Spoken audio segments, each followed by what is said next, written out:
Welcome back to Army 2021 International Military Technical Forum. On behalf of joint stock company Rosoboronexport, we are glad to present you the GSH-18.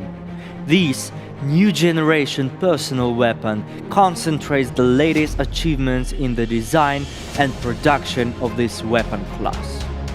The use of powerful ammunition and a large capacity of double-roll magazine without rebuilding the reliability and effectiveness of the pistol's combat use will lead you to a successful mission accomplishment. This 9mm self-loading armor-piercing pistol is a virtue of high firepower, extremely small weight and maximum combat readiness.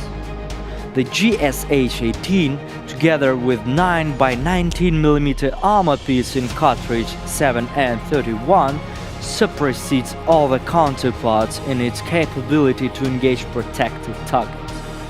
The bullet will penetrate an 8mm thick steel plate from a distance of 10 meters.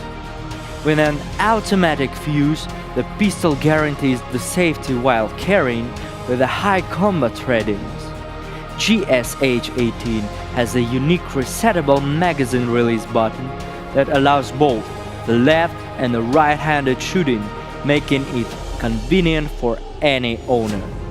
The use of modern highly solid plastic materials on the body parts ensures the low weight and the durability of the weapon. The GSH-18 is a reliable, durable, lightweight pistol that will let you accomplish the mission with maximum convenience and efficiency.